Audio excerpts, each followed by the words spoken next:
YouTube revenue ಅಂತ ಗೊತ್ತಾಯ್ತು. ಬೇರೆ ಬೇರೆ ರೆವಿನ್ಯೂ ಯಾವಾಗ ಕಂಡ್ರಿ, ಯಾವ್ಯಾವ ರೆವಿನ್ಯೂ ಪಾರ್ಟ್ ಇತ್ತು ಅಂತ? ಸರ್ 2012 ಯೂಟ್ಯೂಬ್, 13ರಲ್ಲಿ ರೆವಿನ್ಯೂ ಶುರು ಆಯಿತು. ಇನ್ನೊಂದು ವರ್ಷದಲ್ಲೇ ಅಫಿಲಿಯೇಟ್ ಬಗ್ಗೆನೂ ಗೊತ್ತಾಯ್ತು. ಅಫಿಲಿಯೇಟ್ ಶುರು ಮಾಡಿದೆ. ಓಕೆ. 2014 ಅಫಿಲಿಯೇಟ್ ಶುರು ಮಾಡಿದ್ವಿ. ಏನು ಅಂತಂದ್ರೆ ನಾನು ಏನೇನು ಪ್ರಾಡಕ್ಟ್ಸ್ ತರ್ತಿದ್ನಲ್ಲ ಮನೆಗೆ, ಈ ಕ್ಯಾಮ್ರಾ ಆಗಿರ್ಬೋದು, ಮೈಕ್ರೋಫೋನ್ ಆಗಿ, ಅದ್ರ ಬಗ್ಗೆ ಮಾತಾಡಕ್ಕೆ ಶುರು ಮಾಡಿದೆ.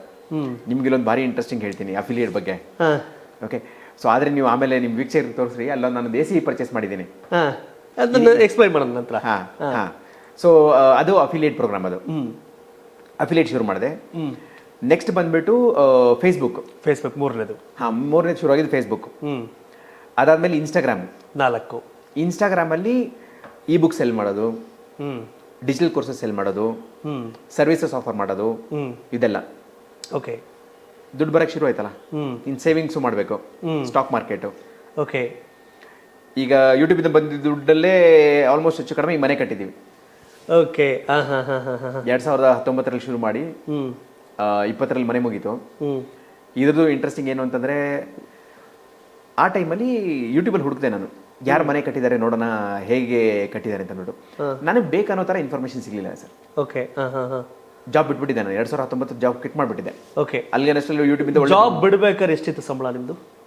ನಿಮ್ ಜಾಬ್ ವರ್ಷಕ್ಕೆ ಹೆಚ್ಚು ಕಡಿಮೆ 24 ಲಕ್ಷ ಆಯ್ತು ಸರ್. 24 ಲಕ್ಷದ ಸಂಬಳ ಬಿಟ್ಟು ಯೂಟ್ಯೂಬ್ ಜೊತೆ ಕಂಟಿನ್ಯೂ ಮಾಡಿದ್ವಿ ಜರ್ನಿ. ಯೂಟ್ಯೂಬ್ ರೆವಿನ್ಯೂ ಎಷ್ಟಿತ್ತು ಆ ವರ್ಷ? ಸರ್ ಯೂಟ್ಯೂಬು ಹೆಚ್ಚು ಕಡಿಮೆ 1.5ರಿಂದ 3 ಲಕ್ಷದವರೆಗೂ ಅದು ಆರಾಮಾಗಿ ಬರ್ತಿತ್ತು. ಓಕೆ. ಅದು ಸೇಮ್ ಸ್ಯಾಲ್ರಿ, ಈಕ್ವಲ್ ಸ್ಯಾಲ್ರಿ ಅಷ್ಟು, ಅದಕ್ಕಿಂತ ಸ್ವಲ್ಪ ಜಾಸ್ತಿನೇ ಇರ್ತಿತ್ತು. ಜಾಸ್ತಿನೇ ಇರೋದು.